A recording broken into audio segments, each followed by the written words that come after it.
Where is Cairo? She said we need to go live at 6 p.m. Eastern to do this live stream because she just did not know what to bring. Is this a text message? Nope, something else. I'm going to get on Instagram and find Miss Caroline Berg and say, where are you? We are all in the live waiting for you. Dude. Because she said 6 p.m. 6 p.m. Eastern. She said 6 p.m. Eastern. They said that's why we're here early, an hour before Monster Bass, not on Tuesday, not on Thursday, but tonight, live. Two brothers fishing. It's not going to be a podcast tonight. Tonight is just a Hickman Outdoors, two brothers fishing live stream to talk about the Knucklehead Bass Fishing Series, which kicks off. Kicks off a week from tomorrow with the Fam Fishing. What is it? Fan Fishing Fish Off. Fish Off, Fish Fan, Fish Off. Yeah. Fan Fish Off, yeah. Finalize the final teams that go into the Hero Cup on Saturday, on Veterans Day, with all of your favorite YouTubers, including Hickman Outdoors, me and Jeremy, these two clowns right over here somewhere. Yes, we're going to be good. I saw our good friend Ryan Rice from RJM Fishtails led the way for the October team. So he's already calling it Team RJM because, hey, why shouldn't he? He won the month. Technically, he's the boss, right? Is he going to have Alex and Lynn on his team? That's to be discussed at a private conversation later on. So, I know she had a wedding, and we'll find out maybe tonight. But those things are not finalized yet. But we will probably know more later tonight. But yes, they only fished while they were at Gunnersville, and Lynn ended up finishing 6th. And then she didn't get a chance to. Well, neither one of them got a chance to get back on the water.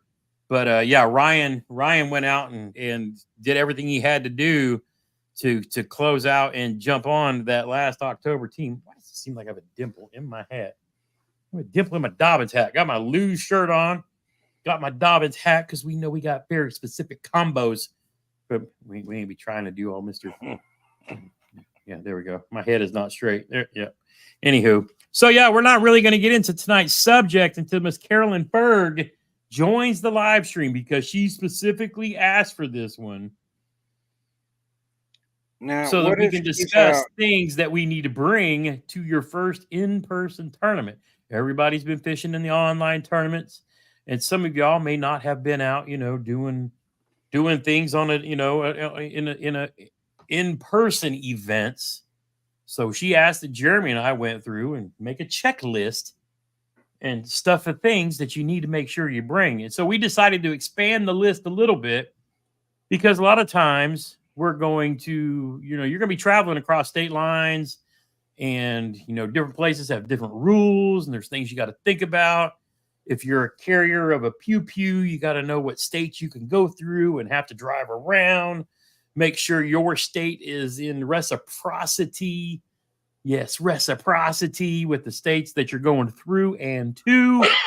And since old Gramps here is an NRA instructor and has done firearms training all over the country, we might get into that topic a little bit because you want to carry while you're traveling because, it could be sketch where you're driving through. But we got a whole list. And actually, I'm going to go ahead and print that since Jeremy and I were talking about it because I don't want to try to read from two different screens. So let me connect to the old wireless printer and print out my checklist. But I need to go move my bills from the said printer because all my mail that I haven't gone through yet is sitting on the B tray. Oh, no, wait. No, it is. That didn't take Jeremy, long. tell everybody how you're doing. Off the rails we went.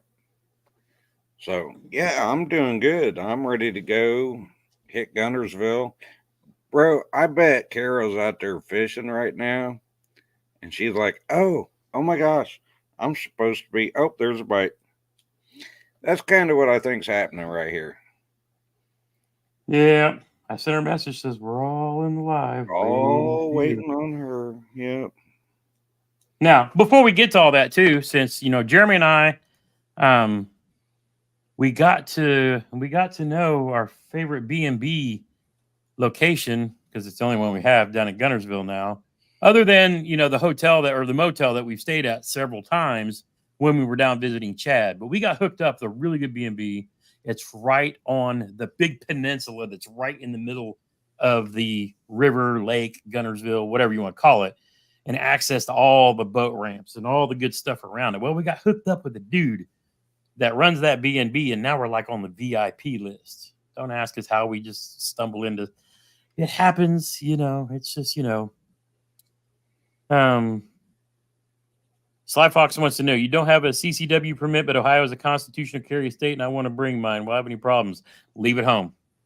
If you do not have a carry permit that is going to be recognized by the state of Alabama, Tennessee, Kentucky, leave it home.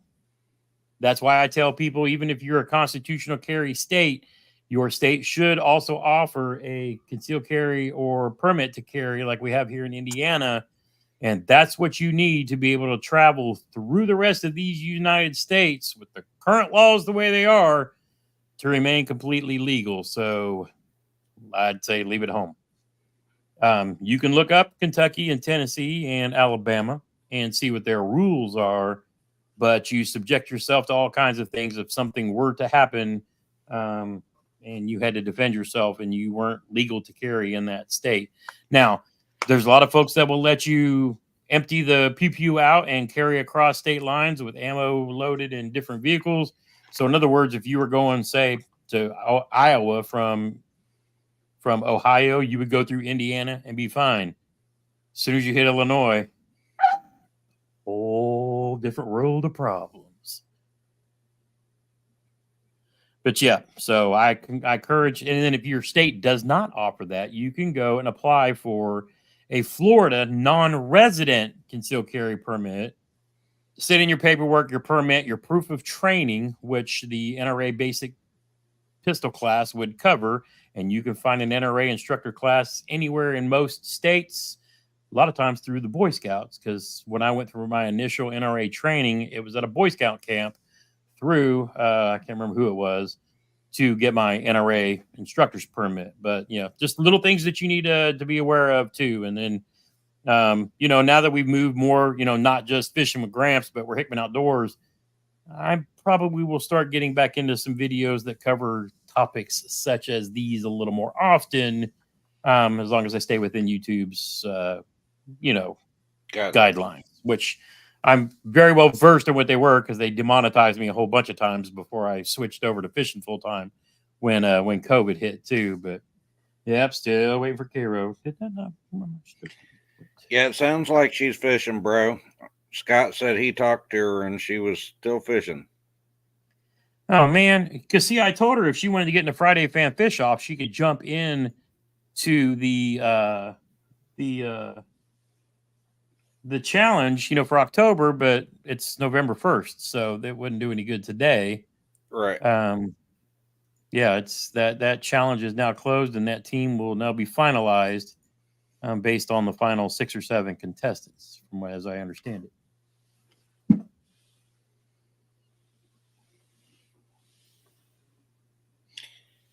Well, then he leaves me alone again. I don't know what's going through his head. But anyway, and he's back. I had to go push the paper into the feed tray so it would actually print. Okay, well, I've harassed her enough. She can, she's not going to join us. She'll have to watch the replay. Okay, I'm looking at my YouTube studio instead of my thingy bobby, and it's delayed like 12 seconds. So that gives you a chance to beep for dirty words and so forth and so on. Anywho, let's get back to StreamYard. So, okay, now we are currently, everybody's talking about snow and whatnot. I saw everybody crying about, oh my God, snowflakes and this and that. Yeah. You'll have your air conditioner on at least one more time before it turns cold. and stays cold.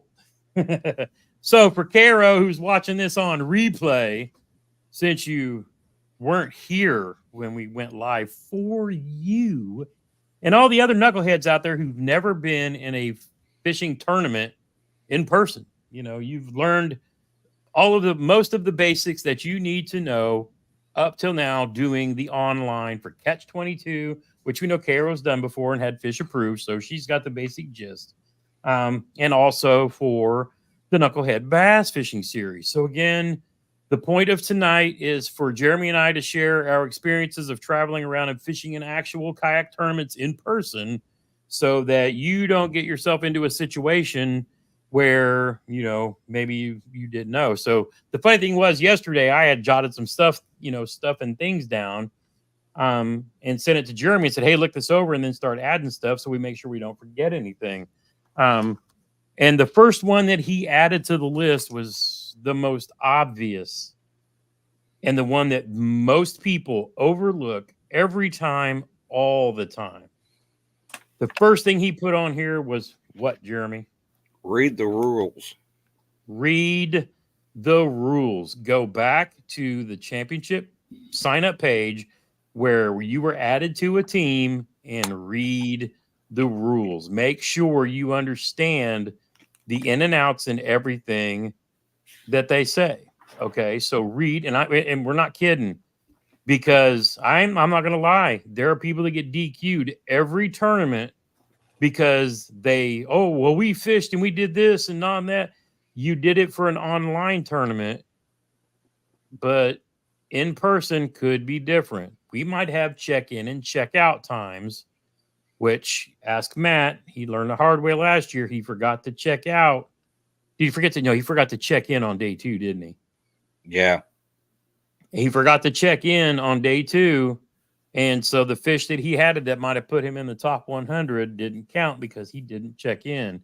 And if they have this, if they put this in place, and we'll talk about it in the captain's meeting, which will, again, give you another opportunity to hear the rules from Chad and then ask questions. And then he will make sure every time, does anybody else have any questions? If you don't ask, then you had your opportunity. So read the rules and understand before we go. And another reason why we want to do this tonight is we got a lot of folks out there that are new in kayaks. You guys have been fishing for the bank for the last, few years for Catch 22, and you might have been fishing from the bank quite a bit while you were catching fish for Knucklehead, right?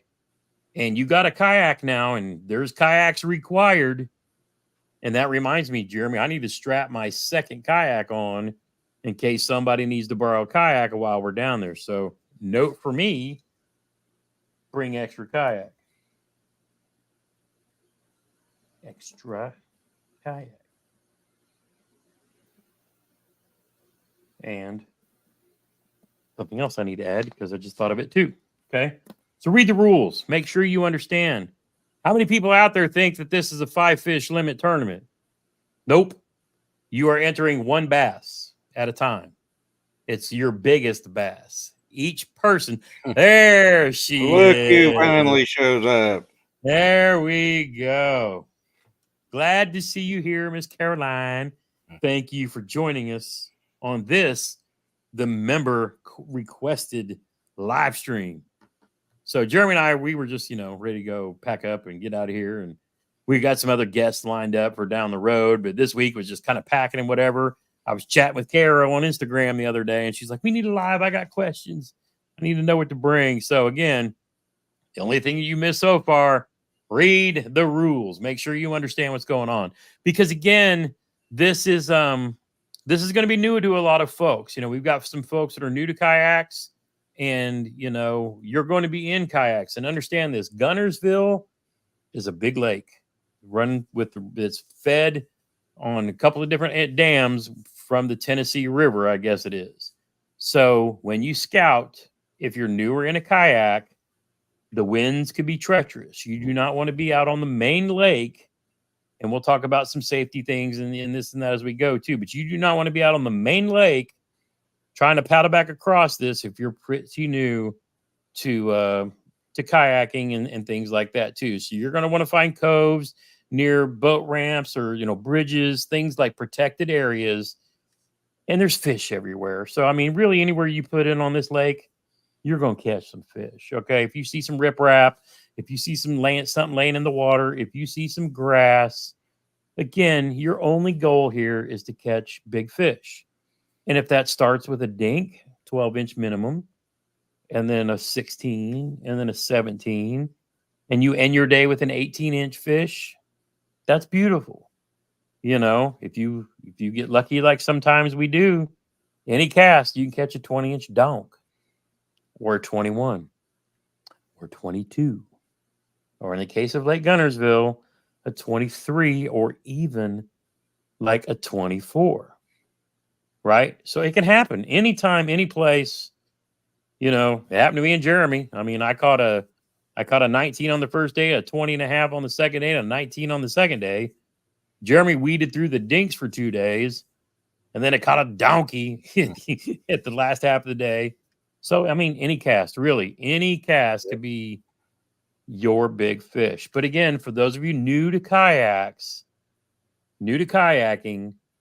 pick protected areas, be smart. If you need help, Jeremy and I will be down there pre-fishing, and we're going fishing. We're chasing big fish. Our goal is to catch PBs and go fishing with our friends. I don't care what team you're on.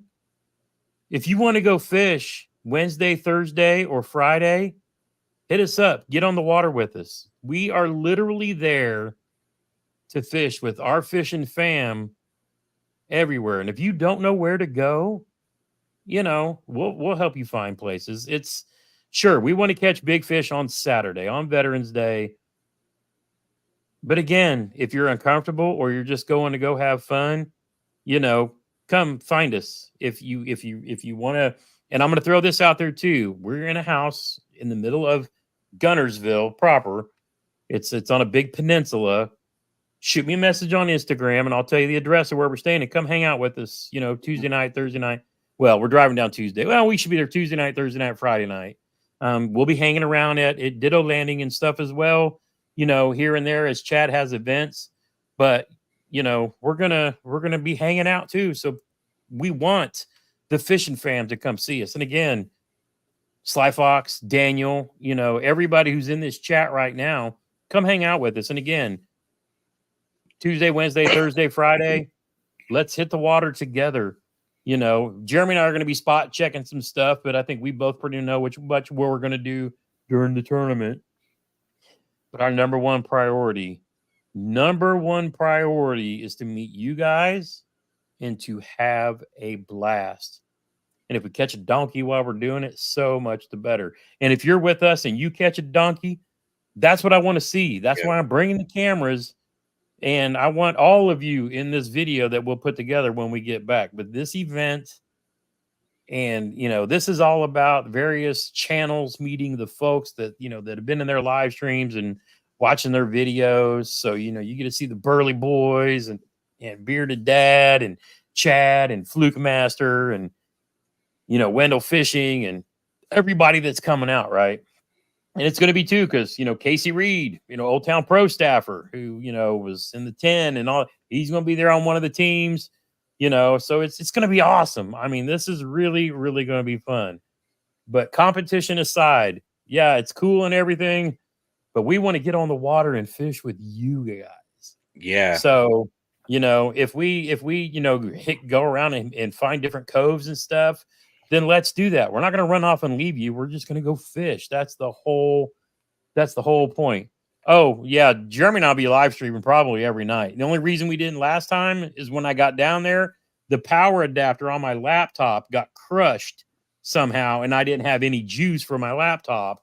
So that's the only reason why we didn't do any live streams. And I thought about trying to do it from my phone, but I was like, no, I want to use my mics and my stuff and all that. But I've got a new backup power supply and a backup to the backup power supply.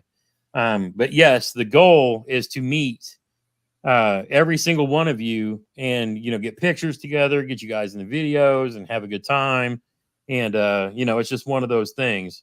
And, I always talk about, being the world's worst YouTuber. day one, take out the wrong USB cable for my GoPro. Don't get any footage. I did have a battery in it, and then I had it set on the wrong setting. So it basically ate up all my battery and then didn't get any footage. But the good thing is, like the end of that day, when I caught that boat and the white bass, it's at the end of OEF5's live stream on Twitch. So at least we got some, you get to hear language and words on his channel that you never hear on this channel because I always edit it all out. But Gramps was live and in effect and teed off, if you will, at the end of the day one when I failed at getting my limit like 5 times in a row. But that's fishing sometimes. So yeah, you get the full unadulterated version of Gramps on Matt's live stream, which he did post a good chunk of that today on YouTube as well. So check out OEF5 if you want to see me cussing and hooting and hollering about catching boats and white bass and losing a fish. And it was kind of funny. But yeah, the goal this week literally is to meet you guys and hang out and do that stuff too.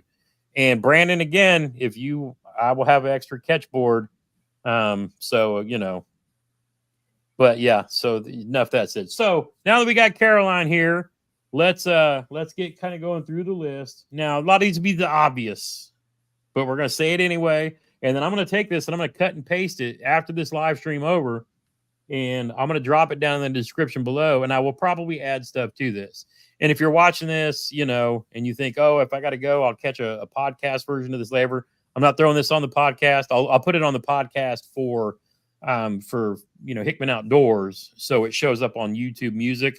But for those who didn't know, when I've put 3 episodes up so far that we've done this year. Jeremy and I, when we start doing our actual podcast, which will be focused on subjects. So say we do a podcast on Texas rig, that is going to go, and I've already got all these signed up. It's going to go on Spotify. It's going to go on Amazon. It's going to go on Audacity. It's going to go on Google Podcasts. It's going to go on Apple Podcasts. It's going to go out to all the major platforms, just like you would with Tackle Talk or any of our other friends out there that actually do podcasts. So yeah, 100%. So let's get going through the list.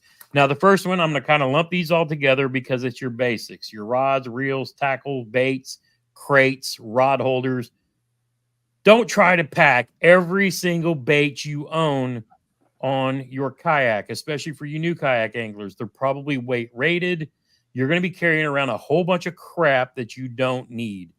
Pare it down, but have it in your car or your truck so that if you run out of something or you get out there and you be like, oh, I really need this specific crankbait in this color because it might be the juice because the wind is doing this and the water is doing that. Don't take everything you own. Don't take every color that you own. Fish don't give a shit about colors most of the time. There's basics: white, black, blue, green pumpkin, and sometimes red. Okay. Bottom line, don't take everything that you own out on the kayak.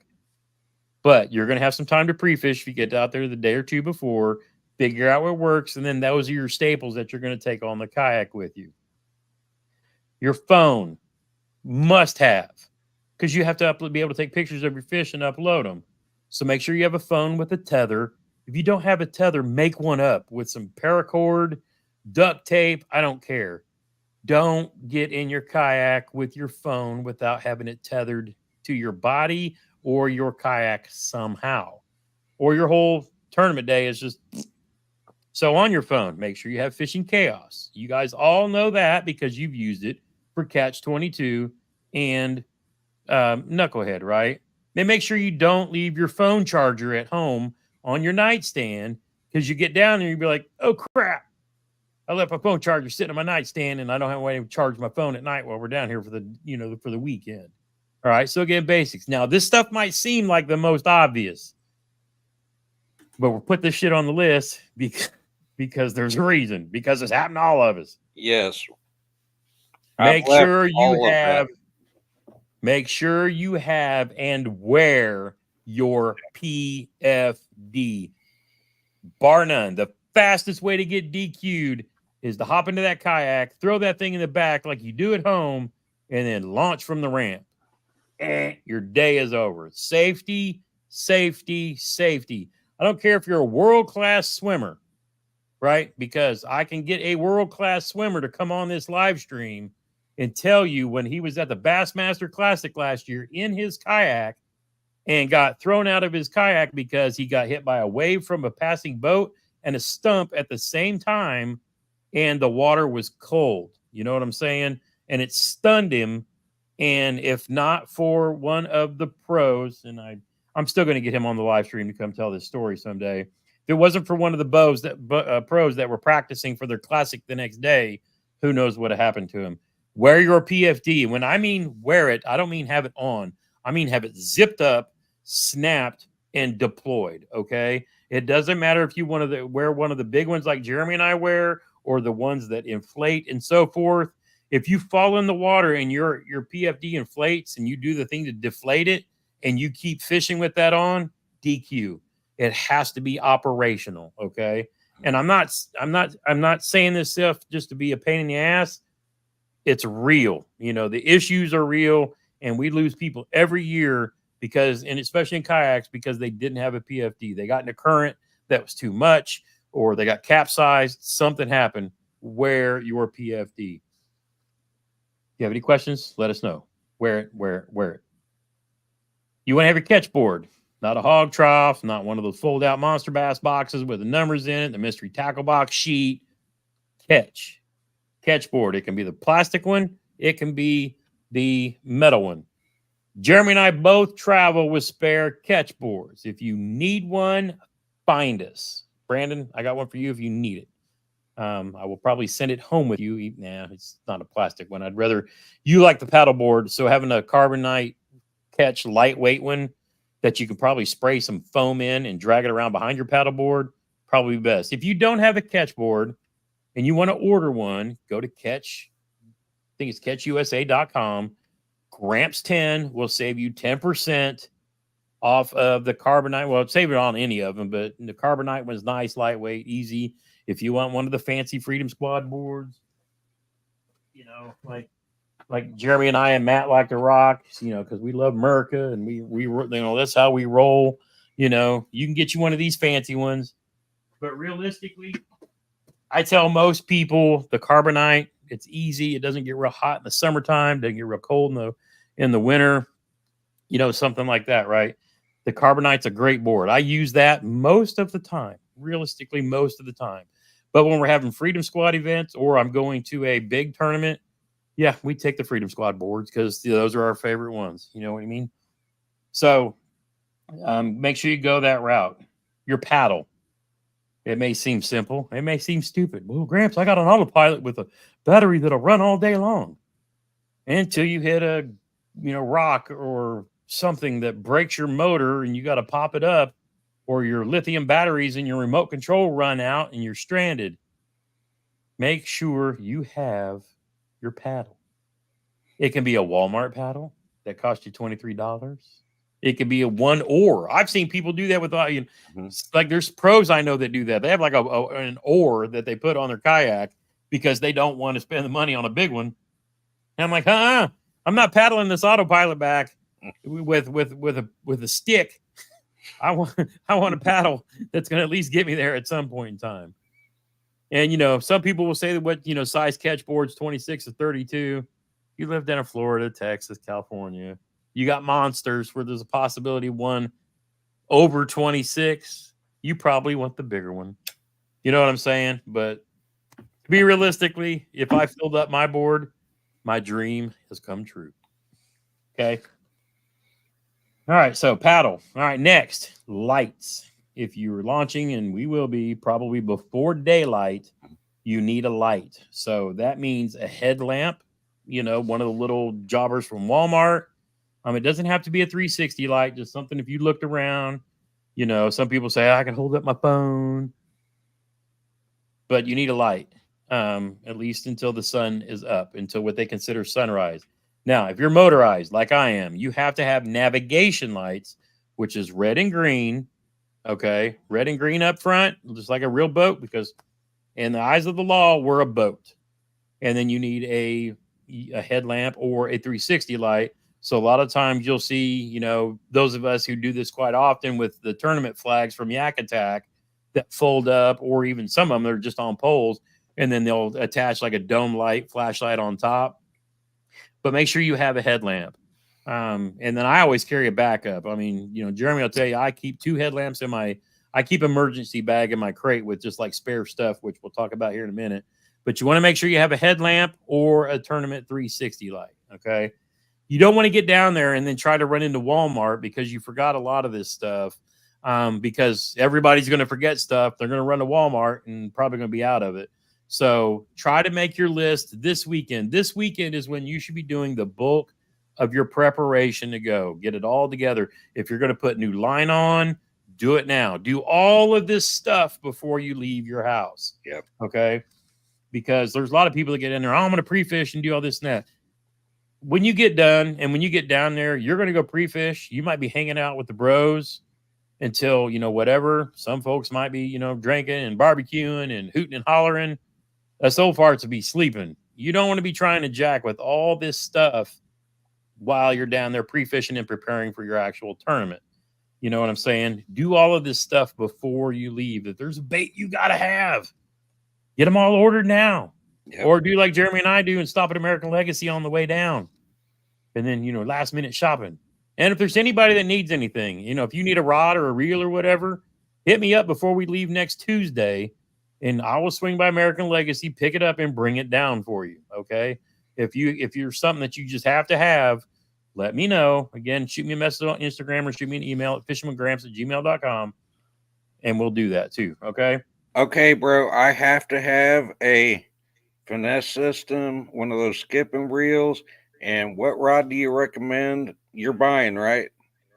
No, well, Oh, never mind. Never mind. Mainstream wants to know, was you bringing my rod? You got to tell me what rod I'm supposed to be bringing. I don't remember. Now some tools, basic stuff, right? Pliers or the hook remover kind of things, stuff like that you want to have tethered in your kayaks. I always tell everybody pliers at least, because sometimes, they get a hook or something. You got to reach in there and do the little turn and twisting to get the hook out. Make sure you have your hooks, you make sure you have your pliers or your hook removers. And then if you throw a lot of crankbaits, a plug knocker of some sort. And, you can take a snap swivel or you can take a snap and put it on a sinker that you can get at Walmart for like $2 and make your own if you want. But just little basic things like that. Another thing, a whistle. This is one thing that I bet 90% of the people, if I check their kayaks, they're not going to have a whistle on their vest. The hero combo that I won for fishing on your team.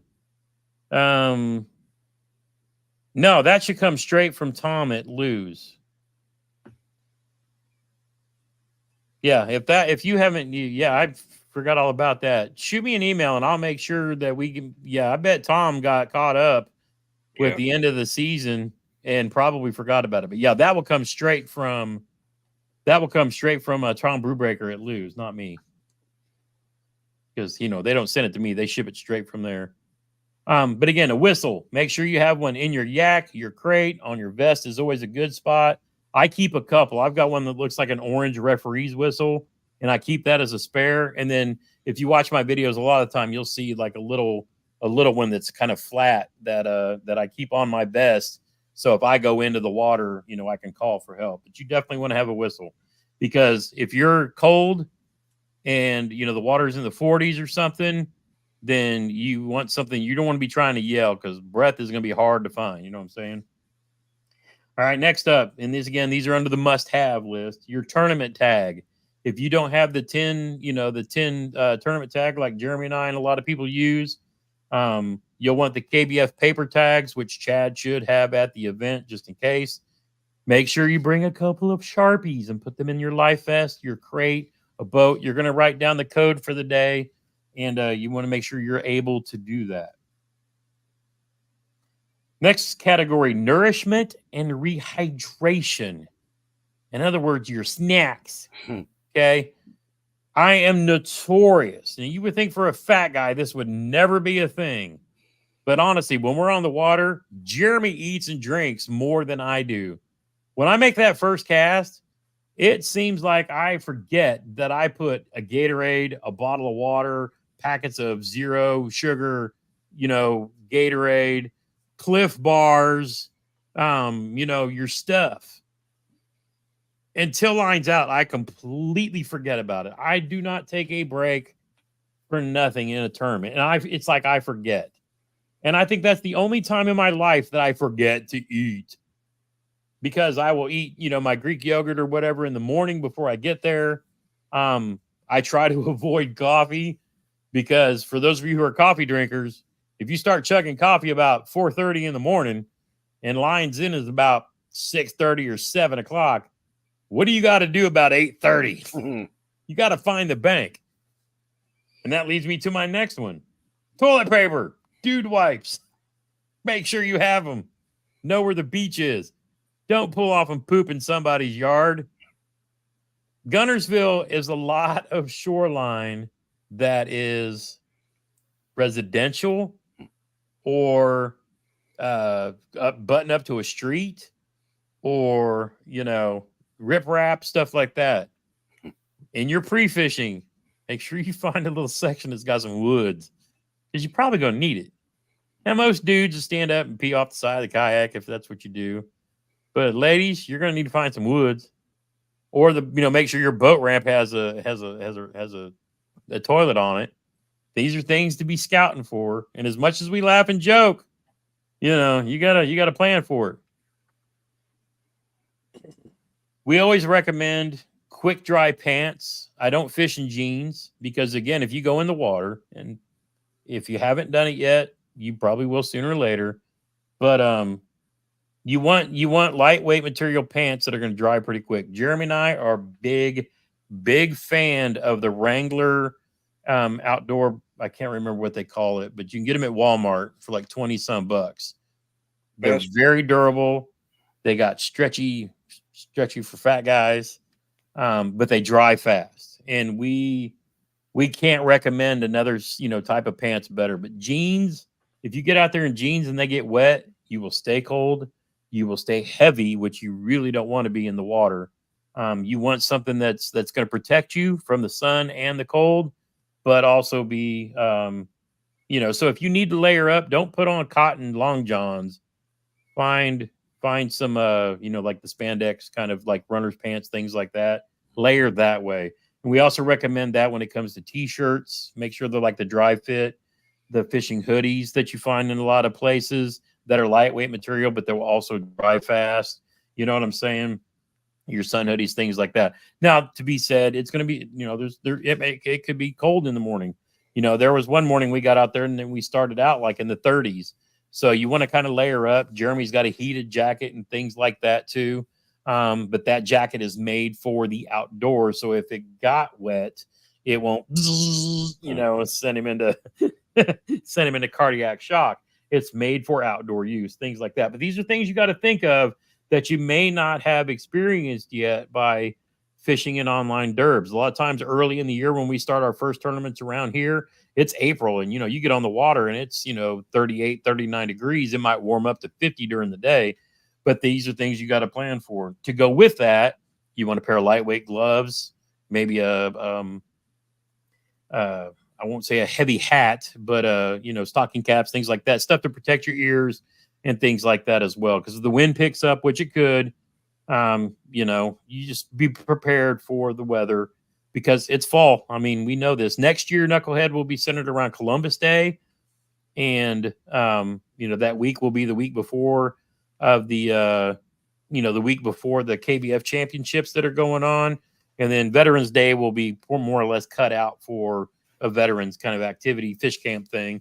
So Knucklehead will move to Columbus Day weekend. But this year, it's going to be a little cooler. But that being said, man, with the water temps, the bass were just starting to feed when we were down there a couple weeks ago. And I'm expecting some monsters to be caught this coming week. It's going to be on fire when we get there. I think so too. Another thing you'll want to put on your kayak, and I actually forgot this too, because some states require it, some don't. A red flag on the back of your kayak. A lot of people are going to be truck carrying, having your kayak hang out the back of your pickup. Find a little red flag. Go to Walmart and get a red hanky if you got to. whatever you need, find a red flag to throw off the back of your kayak if you're hanging out the back of your tailgate, because some states require them. Indiana doesn't. A lot of people in Indiana think you do, but they don't. But there's a lot of states that do. So depending on where you're traveling from, I recommend getting a red flag for the back of your kayak for when you travel. Now let's talk about spare parts. If you're in a kayak like Jeremy, what are some spare parts things that you might want to have with you, especially when you're going to be out of town for a few days fishing in your Old Town PDL 106? I carry 3 brand new props, a floating prop wrench that allows me to lift the pedal drive up, take off the bad one. And I always even save the bad ones just in case I go through 3, which I've done in a day. And with one, you can still you can get where you're going. It just takes a minute. So just the spare parts you need to keep you fishing no matter what goes wrong. Yep. And then for me and my autopilot, because it's a Minn Kota trolling motor, I carry a spare prop. I carry a spare prop pin. Actually, I have a couple prop pins. I have replacement prop nuts, because if you drop one in the water, you want. And the cool thing is, too, Navarre, for both the autopilot and the PDL drives, they make replacement prop nuts, and it's actually a floating screw-on one. So you don't have to take your little wrench and do all this and that. It's one that you can actually hand tighten. But if you drop it down the hole and you can still reach it and scoop it up because it floats, that's some great parts that our friends over at Navarre Kayak Fishing, they make all kinds of goodies for your Old Towns and others as well. So those are, some more things to think about.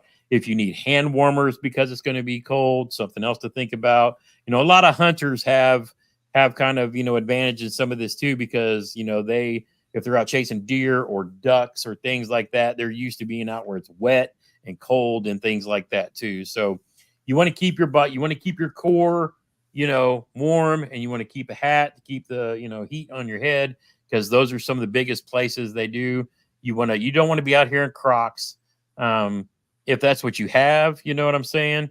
That's another thing too. Now, Josh just, named another one that I should have thought of, but it's actually in my kayak, and it's a manual bilge pump. And with that, I normally keep another bag that's got like duct tape and things like that. That way, if I tear a hole in my kayak and I have to drag it off to the side, which that happened to Matt last year at Kentucky Lake, he had ripped he's had an anchor trolley on his kayak, and those had got ripped out when he dumped his kayak off a trailer, and it pulled those pad eyes out of the side of his kayak and left little holes. And over time, the waves slapping against the side of the kayak filled his kayak with water. And he had to, once he realized something wasn't right, he got over to the bank. He was able to drain his kayak out. But sometimes if you, if you do that, you got to get that water out. So having a manual bilge pump is a good thing. Chad actually did a video on bilge pumps for kayaks, where a lot of people like to wire in the electronic ones. But like he said, a lot of people forget to kind of service those every year. And then if you get water or whatever, the connections can rust. And, the one time you need it, it doesn't work. Having a manual pump to drain the water out of your kayak could be a lifesaver. Then you can slap some duct tape onto whatever the hole was, and at least get your butt back across the lake, back to the boat ramp safely, and then you can work on repairing it later. So things like that to think of. So Josh, good call. I'm going to add that to the list so that when I add this to the description for anybody catching this later, they still have this as a checklist. So, yep. So you want spare props, pins, and parts that are unique to your kayak. If you've got a, different kayak that's got, say like one of the native slayers, and there's like grease for the drive, things like that, you want to have that kind of stuff. And then again, we go back to talking about spares. One of the rules that we've learned over the years, and it's one that I've lived by forever, from the firearms community to hunting to fishing to anything outdoors, basically is the fact of this: 2 is 1, 1 is none. If you've got 2 and 1 breaks down, you've got a spare. If you've only got 1 and it goes down, you've got nothing left. So, it's always better. So Jeremy and I always travel with spare catch boards, spare nets. A lot of the times we'll have spare tourney poles, maybe spare batteries. And I mean batteries from Dakota Lithiums down to AA's, AAA's, things like that. Just in case somebody there. The one thing about the kayak community, I mean, these dudes and guys and gals are the best out there. They will literally give you anything. I'll give you an example. We were down at the championships. One of the guys forgot his catch board. Brian Sparks loaned this dude his favorite catch board that he has won all of his championships with. And because the guy got his board and he said, I got another one back in my truck. Take this one and I'll use my other one. And hand to God, the dude won day one of the tournament using his favorite lucky board. So I'm not giving you my favorite one, but I'll give you my spare. But again, 2 is 1, 1 is none. If you're traveling and you have doubles of things, bring them because you might need them or somebody else might bring them. And I've got a truck full of tackle and baits and stuff like that. So if you ran out of something and you come find me, Gramps, I need a jackhammer because they were killing them on jackhammers and I ran out of jackhammers and Walmart ain't got none. Come find me. I'll take care of you. I bring a lot. I have my whole decked drawer on my right side of my truck is literally a rolling tackle box. Everything I fish with, I have more in that box. And then I've got more boxes back here that I need to restock it from too. Now, I did see a question about rod socks. Yeah, there's a few. I currently use TRC covers, which that company, I don't know if they've been sold and there's stuff going on, but they make decent rod socks. 6 cents makes the good rod socks that don't like stick. They're neoprene, so the treble hooks of your baits don't get caught in them. I'm going to give you a company right now. The next ones that I'm actually going to put in an order for because I love this design. And I actually love these so much. I'm going to pull up their website and show it to you because this is something I haven't even talked to Jeremy yet. And, I meant to, but I keep forgetting about it. But where'd they go? G Socks rod covers. And I will show you, and Jeremy's going to be like, and you will see why I love these so much. So let me pull up the right picture. Yep, there it is right here. So share. And you will see why these will probably be the next socks that I order. Share screen, tab, share. Look at the design of these rod socks. What do you notice about I the like magic? that a lot. Yeah, I knew you would. One of the things I hate about most rod socks, if you're traveling with crankbaits, if you don't keep them in the little bags, and sometimes I do. I keep all of mine. Where the hell are my rods? Oh, there they are.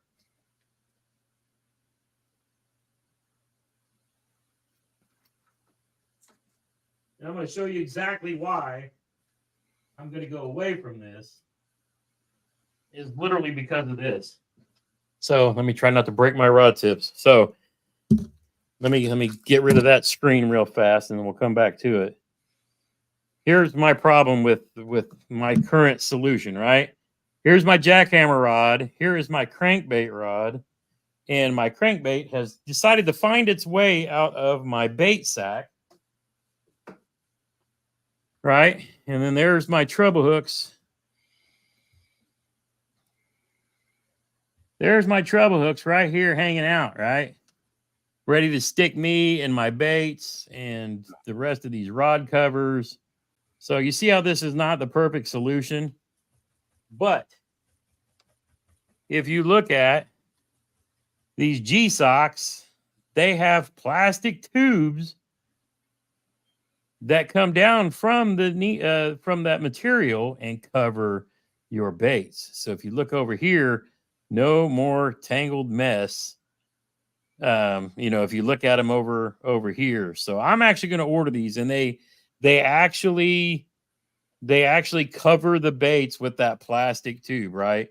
So I am going to go through and figure out all my different rod lengths and techniques, and then put in an order probably before Christmas. But yeah, I like that because I don't have to worry about taking stuff in and out of bags unless I'm on the kayak. Then I like the bait sacks because then when I reach back and I don't have the rod socks on, but for travel, these are going to be, so that's g-socks.com.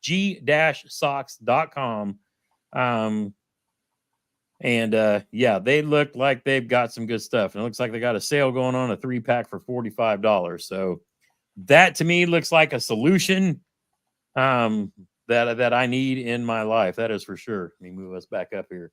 And So a veteran-owned company.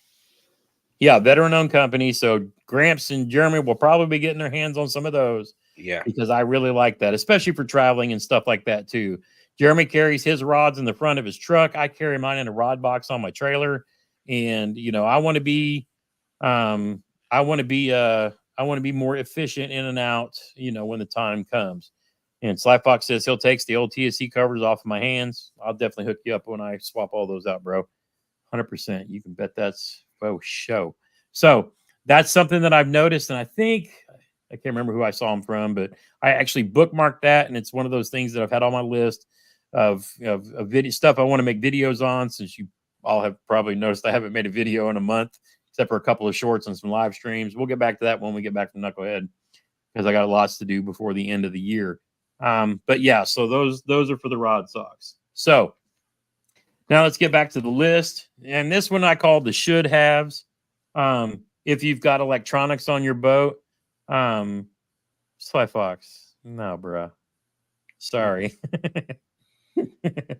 I don't operate that way, my dude. Electronics, if you've got a head unit or a fish finder, the Garmin Striker 4, whatever, make sure you have your battery for that. Make sure you have it charged. Don't forget your chargers. Now, again, I'm going to share a lesson with you. And why I said this checklist is not just for when you go down, but for when you come home. So for those who haven't heard, my Kayak is powered by a 100 amp hour Dakota lithium battery that retails for about $900. I drove home and I unhooked my trailer and, took my rods and stuff in. Most of the stuff in my truck, I left in there for 2 or 3 days because I went to work, this and that back and forth. But say Tuesday or Wednesday after I got home, I went to go unload my truck so I can start getting ready for preparing for this next trip down. Took out my 54 amp, battery that runs my live and my head unit and my GoPros. And I look around, I'm like, where the hell is my big battery box? Yeah, my $1,000 worth of power between the battery box that I get from Old Town and that Dakota lithium. I couldn't tell you where it's at. When I normally travel on the road, I will take everything out of the kayak, strap the kayak down to the trailer, put everything else in the truck, because thieves will hit you when you're at a gas station or stop at a restaurant, stuff like that. So generally I will strip the kayak empty, seat and all, throw the stuff in the truck, lock it up, and then put the cover on the kayak. Sometimes I put the cover on it, sometimes I won't if I don't lose it in anywhere. But yeah, $1,000 worth of stuff. I don't know if I left it sitting in the driveway of the B&B. I don't know if I set it on my trailer to put it in my truck. I don't know if I left it in the back of my kayak thinking, nah, it'll be fine there. I'll get it when I get home. But I didn't follow my normal procedure and put everything in the truck, and just had to spend that money again.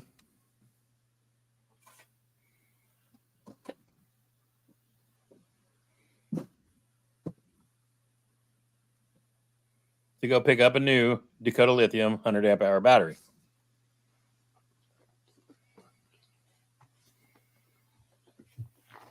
Because, I could have spent $250 and ordered some piece of crap chins from Amazon. But I will talk later in a video about why I spend the money I do on the batteries I do and why they're worth it. But yeah, imagine right before you go make another trip down to Gunnersville that you got to spend money on another battery. Over So there. again, your checklist is for going down and for coming back. Okay. So let that be a lesson to you. You know, yeah, check, double check, and recheck. Don't get in a hurry going down. Don't get in a hurry to get home. Okay. So enough of that. Make sure you have your batteries that power your passion. So I will have my Dakota lithium batteries and the battery chargers. Now, if you are like me and you yeah, like Dig said, buy once, cry once. I did that already. Now I bought twice and cried thrice. But you know what I'm saying? So that hurt. I mean, Jeremy will tell you I was crushed. I mean, my back locked up. I was so tense. And it literally, yeah, I mean, yeah, the battery box replacement itself is like $100 from Old Town.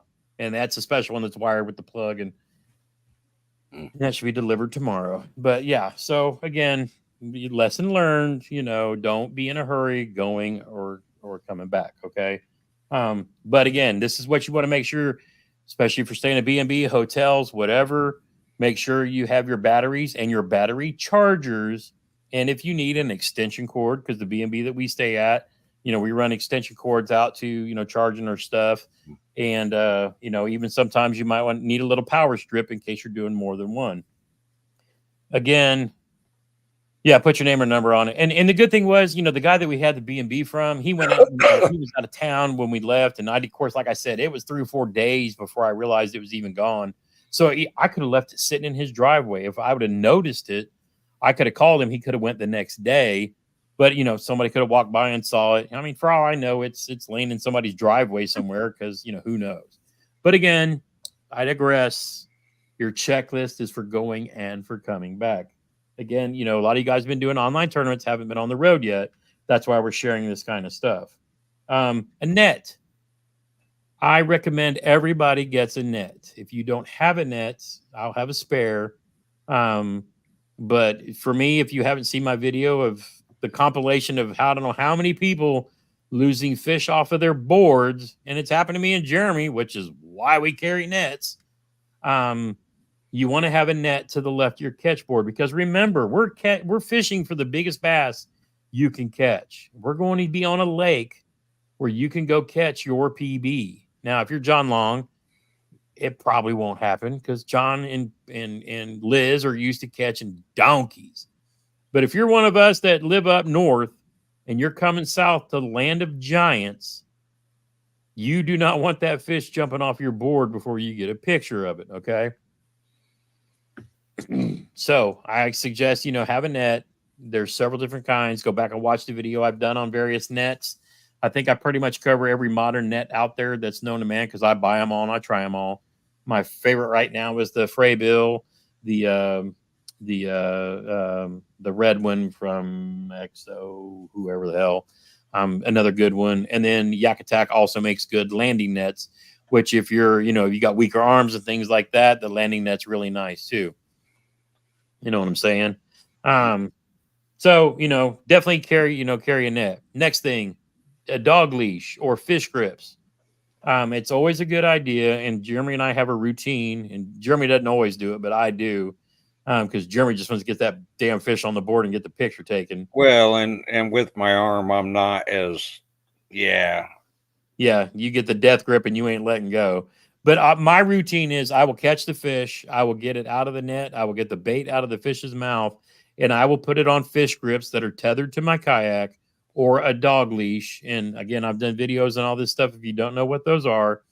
And I call it dog leash. Yeah, donkey leash, dog leash. Yeah, but then I will put the fish back in the water, and then I will get prepared to take the picture. I take my net, I put it on my left side.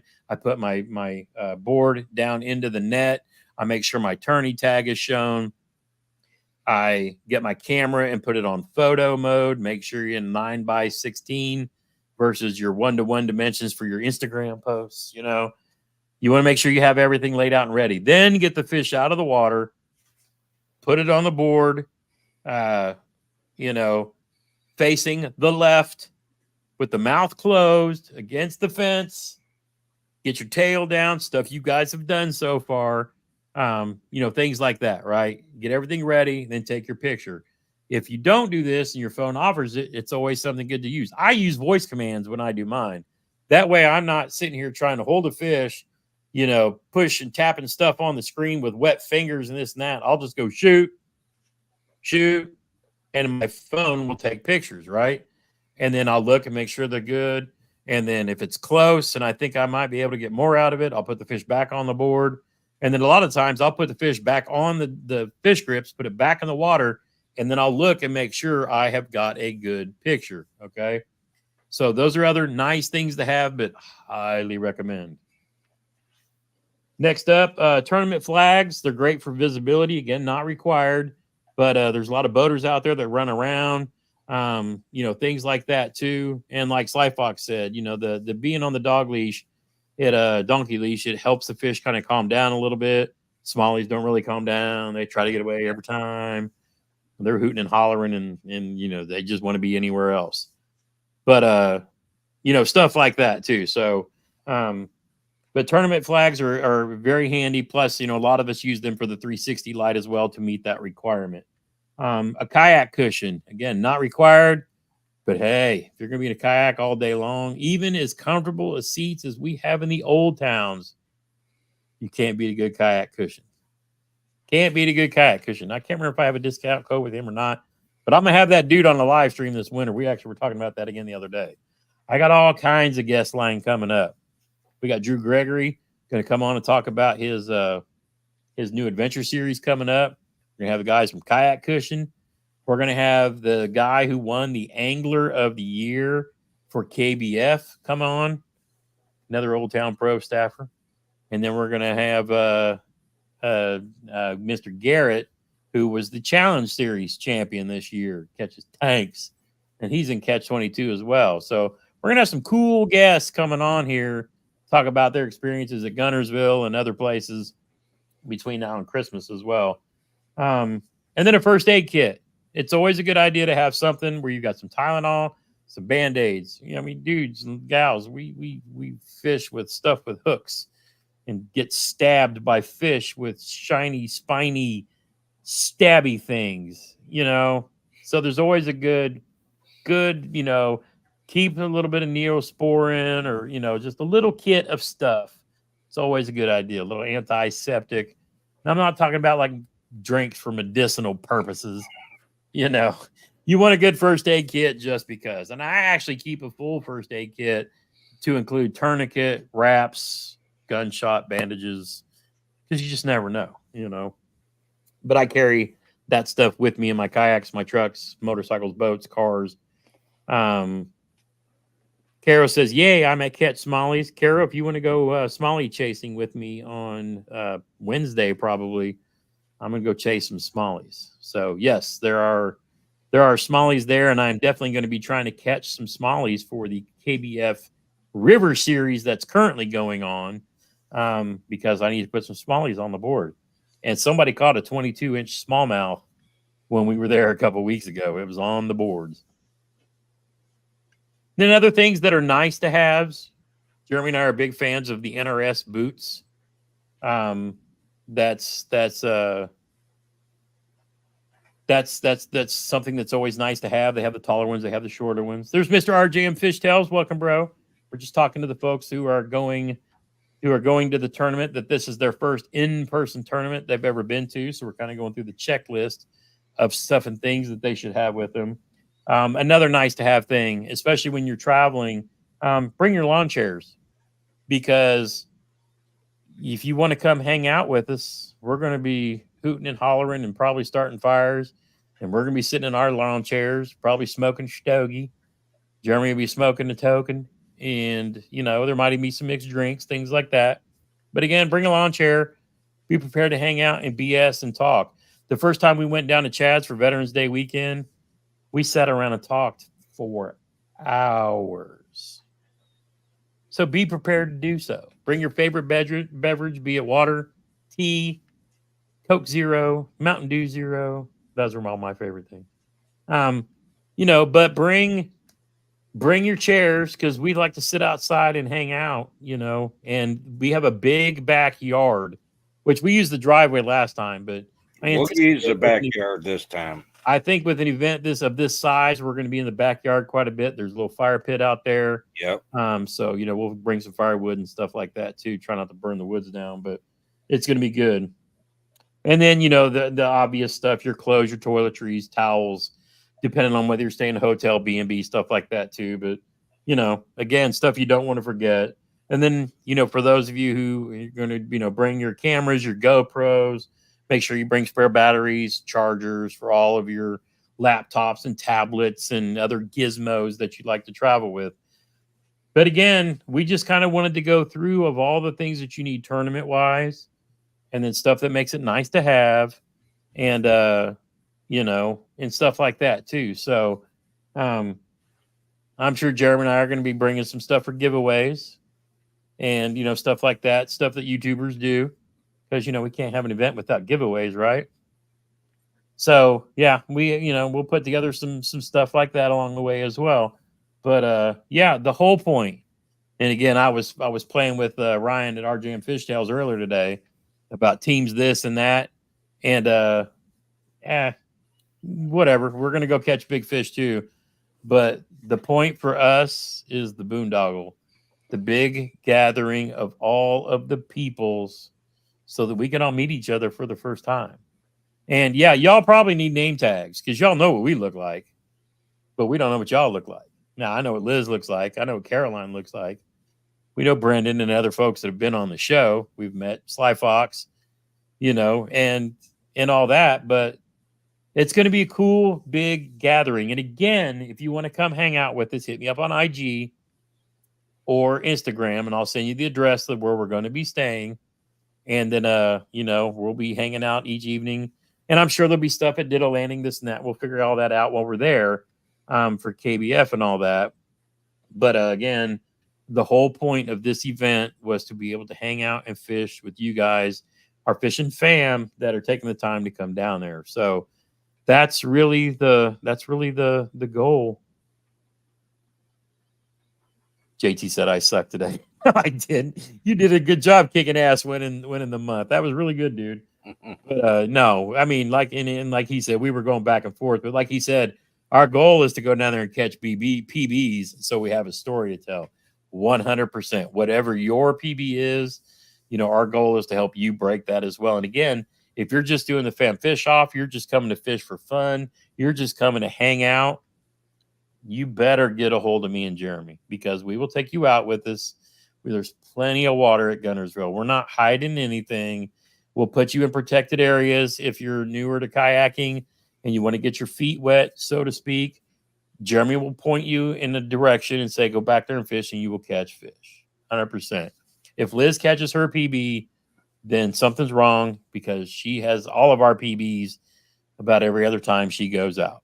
But the cool thing about hanging out with people like Liz is they're used to catching big fish. So, sitting around the campfire might be able to, kind of clue us into some of the techniques that she uses down in Florida that you'll be able to take home and try, on your waters too, throwing a Carolina rig, or, Jeremy probably give a little seminar on a Texas rig. I'll give a seminar on frogs. No, I won't. I'll talk about chatterbaits. I might talk about this new chatterbait.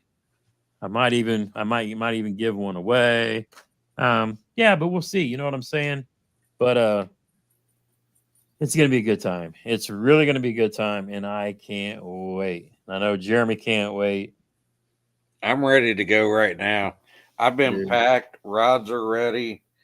Everything is ready for days. I just sit and look at the corner of goodness and think, not long now.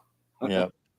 I got so much to do this weekend. I still want to squeeze in some fishing too, but it's one of the things. It's just one of those things. But again, I want to thank all of you guys for hopping in and joining us tonight. I figured we'd get through this, so Ryan brings up a point. Nope, can't show that one.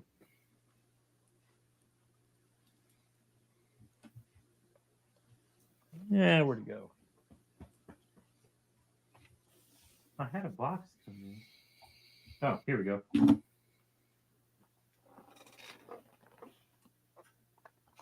Hey, Jeremy. Can you look at this bag that says this? Oh, I know what that is. You ain't showing those. Nope, ain't showing that. Oh. But yeah, here's a chatter Gramps. There'll be a few of those. And so one of the things I'm looking forward to trying out down there is the new Evo and then the new chatter spike that RJM was talking about. And this should be a combo that really plays. This should be a combo that really plays, but that's the new trailer. Let's see if I can get it in the light. And if you look at it, like the design of the tail, this light's not really good for it, but the design of the tail is literally to get it, wagging really good too. So, let's see. Daniel Pierce said traces. Oh, I've got a trace. I got a mad drag, and a lot of this is actually going to be dedicated to our Brendans and Jermaines and Matthew Acevedos, who throw the big glides and all that too. Oh, he's talking about the panorama. Yeah, I'm gonna have some panorama tied on too. I might actually drop shot one. I think that'd be kind of cool. Looks like a tampon dispenser. No, I just buy them and hand them off to the wife. No, I don't. I haven't done that in 20 years. But yeah, I mean it's one of those things that yeah, I mean, so if you're, I'll tell you this right now, jackhammer should be in play. They were for me day one. It turned out to be a different bait the second day when the wind really picked up. Things like that too. But your Senkos, whatever you're really comfortable with, especially moving baits. I expect a buzz bait. Again, if you haven't watched OEF5's Twitch stream, or it's out there actually on his YouTube channel now too. So if you want to hear Gramps cussing and fussing up a storm because of the way the day ended, I bleep all the stuff out on my videos, trying to keep it clean. I don't really have to, I guess, anymore since we're Hickman Outdoors and this is how we, but we still try to keep it family friendly. But the end of that video with OEF5 was not family friendly because I was ticked off and dang fish. And, there was plus a effing and frogging and flagging and fligging, flamming. Sound like, Morse code going on. But that was kind of funny too. But yeah, I've and like I said, if there's any baits like that you guys want to play with, I make sure I travel with a lot of jackhammers, mini maxes, stealth blades, trailers. I'll hook you up if you're having problems. If you're having problems getting bit on something, we'll find something to help you find some fish. And again, Tuesday, Wednesday. Well, no, Tuesday's our travel day. Wednesday, Thursday, and Friday. If you just want to go fish, make sure you get a hold of us, and we'll meet you at a ramp, and you come out and go fish with us. We'll share and with what I don't care what team you're on and all that. The point is to get out there, and we as a fishing family have a good time. I am not in any competition with any single one of you during this whole event. Even though we're going to be talking smack, we are all in competition with these damn fish to catch the biggest one that we can find. That is the goal. We don't want to freeze anyone who isn't used to the cold, so we don't beat anyone up. Shit. I'll be on the water. I'll be on the water when the sun comes up regardless. I am not missing that bite. I don't care what timelines it is. But that's Saturday. Anytime before that, whatever, But if you're struggling, we'll help you. The goal is for all of us to get down there, have fun, have a good time, friendship, fellowship, food. You happen to be around the Hickman Outdoors B&B, the old Team Gramps house. Matt's going to be cooking, barbecuing at our place. Just saying, you might want to swing by. And I'll throw in some extra money if we have a bunch of people that want to come by and chomp on some deliciousness. Because once you get some, but then he's cooking for the whole crowd, I think, on Friday as well. So Granny is showing me. Oh, I was afraid that was going to happen.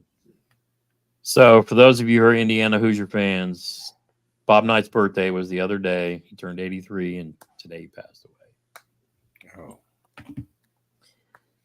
Oh. That hurts. That's hit me like it did when Dale Earnhardt passed. So, with that, I don't think I have anything else for the evening. I need to call my dad. It's okay, baby. I'd rather you told me than not. But yeah, Bob Knight was a hero of mine, always has been, basically our whole lives. So that really hurts. So Bob Knight was an Army veteran, and Jeremy and I had a lot of respect for the general our whole lives. I mean, we would watch IU games as kids, and then go out at halftime, and even if it was in the middle of winter, we'd be playing basketball in our driveway, and then go running back in when the second half started too. But yeah, that really hurts. So yeah. So, bro, you got anything else for tonight? Because I'm gonna go cry for a while. Nope. I'm just ready to meet all y'all. So looking forward to it. Yep. So love everybody. Looking forward to see you next week. If you have any questions, you can always drop comments here. Shoot either one of his questions on Instagram. We will answer anything you have. Jeremy doesn't look at it as much as I do, but I'm working on getting him trained up to pay attention to it more. It's just one of those things. And when it becomes kind of a habit, it's just one of those things too. But I'm gonna end this live stream saying I love you guys. Can't wait to meet all of you. If you're watching this on replay, check it out. Make sure you watch the whole thing. And we will see you guys next down in Gunnersville. Get outside when you can and make some memories. One cast at a time.